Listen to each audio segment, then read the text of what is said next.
So Clivey, what's this? This is a fantastic automobile, isn't it? Well, it's an old Mercedes, I love it. You know, it's an old classical, it's a Pioneer, you know, it's lovely inside. Yeah. And you tour around in it? Yeah, all the time I'm going off in it.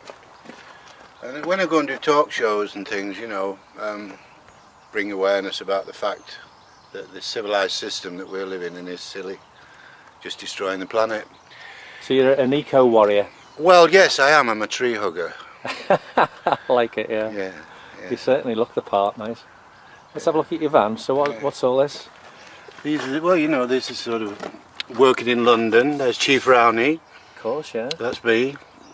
And it says Captain Kelly crusading to save Mother Earth. Oh, fantastic, yeah. That's the Chico Mendes Award, a gold plaque I got. He's a guy, he's like the Mahatma Gandhi of the Amazon. They killed him. If they'd have killed me if I was still there. That's me with the Chief Rowney. Oh, you're kidding me. He's still This fighting. is the same guy that got a lot of publicity from Sting? That's right. I took Sting to meet him. Oh, you're kidding me. There's Sting there. And there he is with the Pope, yeah.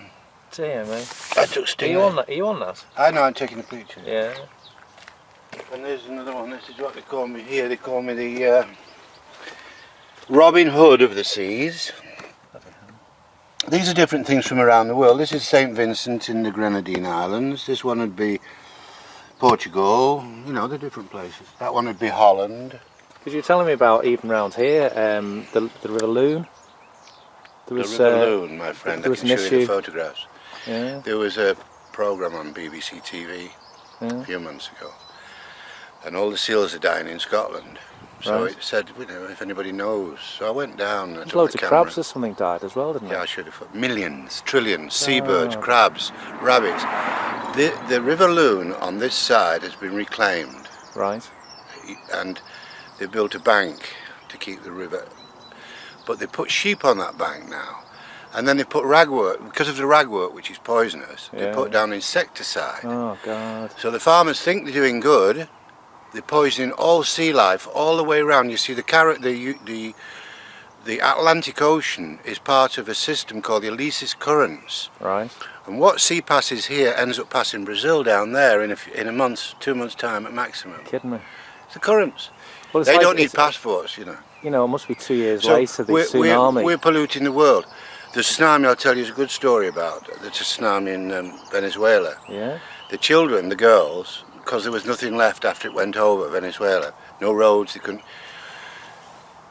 The little pretty ones, the only thing they could do to stay alive, because everything was dead, was go on the boats, our boats, my boat, you know, boats.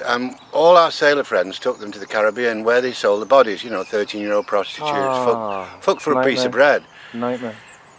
Their children, now 3 and 4 years old, are on the beaches of St. Vincent, this island here, and they are eating the crabs because there's no food. The mothers are having programs, sexual programs in cars, where the men throw the johnny, or the condom, tie a knot in it and just throw it. The coconut crabs that usually eat the coconuts from the palm trees, where they park the cars to seduce the girls, have all been eaten by the children. So there's no coconuts. So the crabs are eating the sperm out. That's the only vitamin, protein. They've learned to open the crabs. I've got film of this, opening the crab.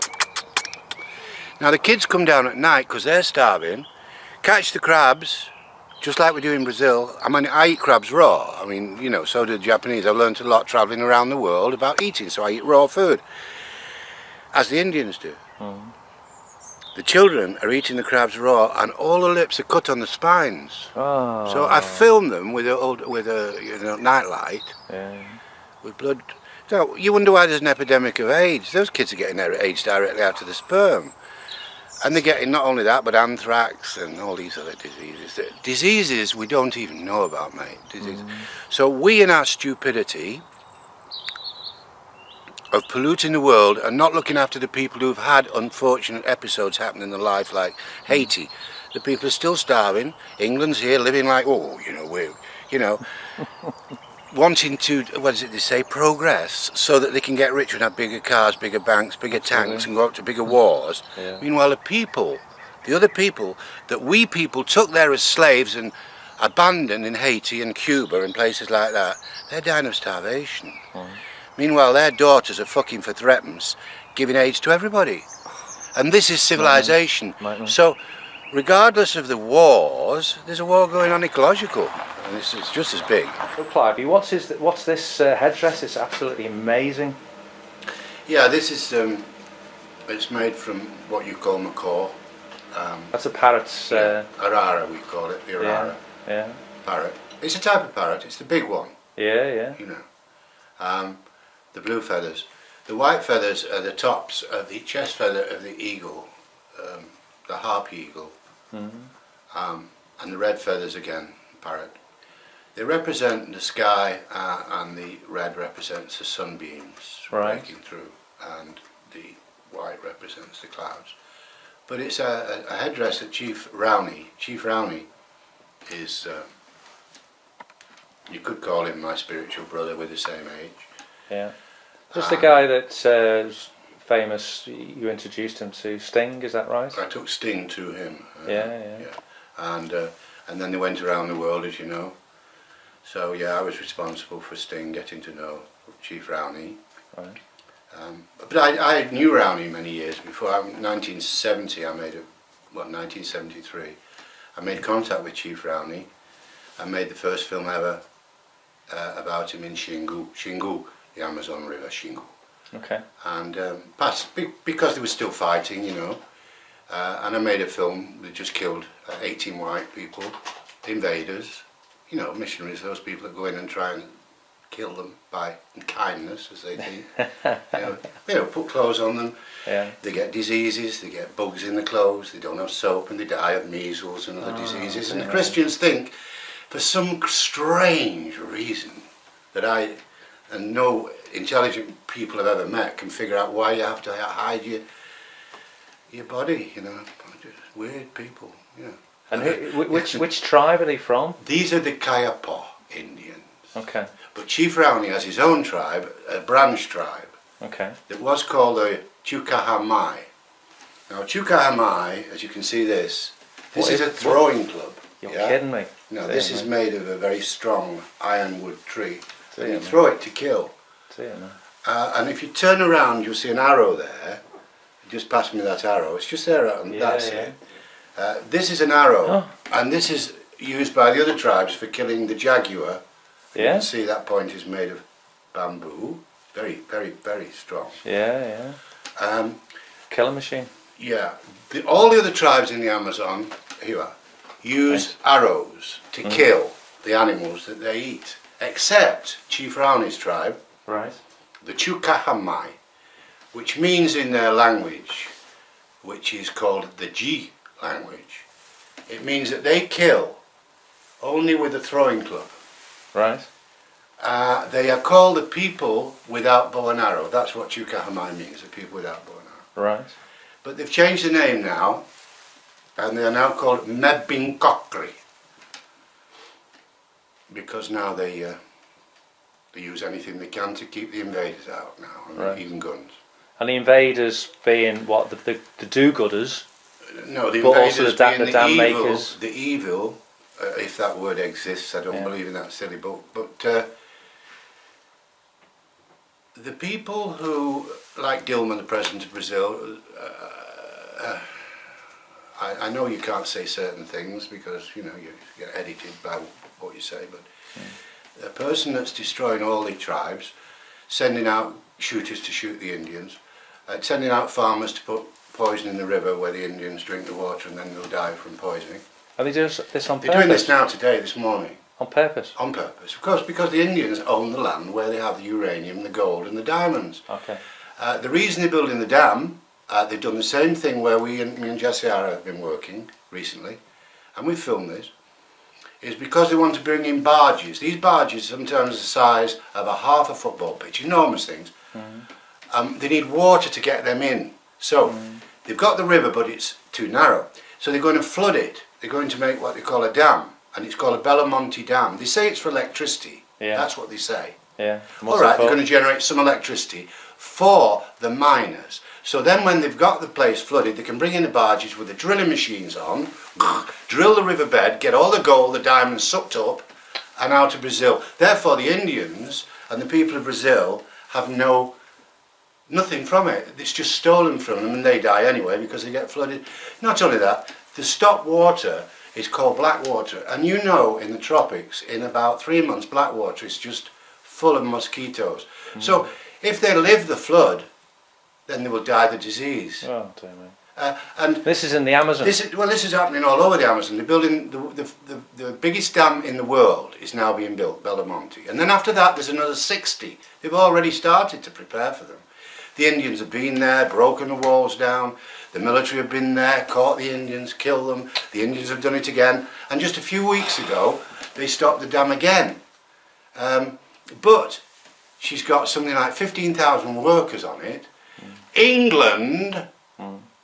What do you do? I was born English. I've got an English passport. By law, I have to fly the English flag on the top of my mast. Peter Blake did the same thing, the very famous yachtsman. He came to visit me. They killed him because he had the British flag on his mast. They shot him dead. What I'm trying to say is that Dilma Rousseff, is the president of Brazil. Yeah. And she represents all these companies like Siemens, Bosch, many English companies, including the Vatican Investment Corporation, putting into this dam billions and billions because and I have proof that certain people like Jean-Pierre Dutilleux and Peter Gert Bruch. Who are they? They are people that pretend they're helping Chief Rowney when he goes to Paris. They are people who are direct friends of the President of France because Jean-Pierre Dutilleux was the President's surgeon. Okay. He set up the Rainforest Foundation in France, so all the money that's donated to the Indians goes to him and not the Rainforest Foundation. I've denounced this thing on TV, on the programme The World in Action by Granada TV. I've done this already. I've denounced Sting as well, because the funds that he said was going to the Rainforest Foundation didn't go, and I proved it, and it was on TV, and they wouldn't have put it on Granada TV unless it was true. And you actually... And they filmed me in Rio de Janeiro, and they filmed all the people in Brazil involved in Indians, Indiology, the Amazon. They filmed them all. And but you all together prove the fact that what I've said. Yeah. You actually introduced Sting. Yeah, I took Sting there. I introduced him because I was in the rock and roll business. You know, I had 6 clubs in England. I was classed by BBC in 1964 when the Rolling Stones were supposed to play that show for me at the Cuba Club in Rochdale. The biggest promoter of R&B in the UK? That's me. I was classed as that. The youngest. Yeah, I know. How old are you then? I was only then 21 years old. Dear man. I'm now 72. We'll come back to that one. The Sting used me and abused the Indian. Yeah, yeah. The Rolling Stones, Brian Jones and Mick Jagger turned up, waited all night, the others didn't, and I never got my money back, I never got the show. So I'm not going to give up on this one until the day I die. And even when I'm going in my coffin, I'll be screaming out, "They owe me a show." We'll come back. We'll come back to that. Let's after they've done. Because everybody thinks it's so fantastic, and they just bloody charlatans. You said it. Yeah. What was that you said? Charlatans. Yeah. Great band. Yeah, great band. Love them. From Manchester. Yeah. We're digressing a bit. We'll stick with the theme of the AmerIndian Independent Day. Right. So. Can you explain to me, I've come here specifically to your lovely lounge with your good lady because it's a special day today. It is a very special day today. It's a day that we, both Jassiar and I, got recognised in Central America. They didn't have a Day of the Indian. We put on an exhibition at the Museum Stitchley in the castle, 15th century castle, for a month. And we raised 35,000, sorry. Yeah, yeah. And with that we bought a tractor and seeds to stop the Indians of Central America cutting down the Amazon and killing the animals. In Brazil, the Day of the Indian, it's been going a lot longer than the one in Suriname.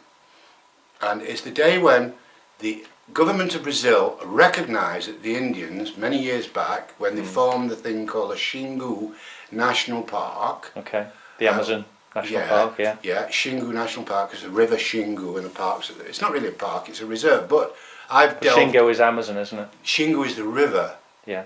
One of the tributaries. It's the third on the left when you go up the Amazon, the third tributary. Okay. Right?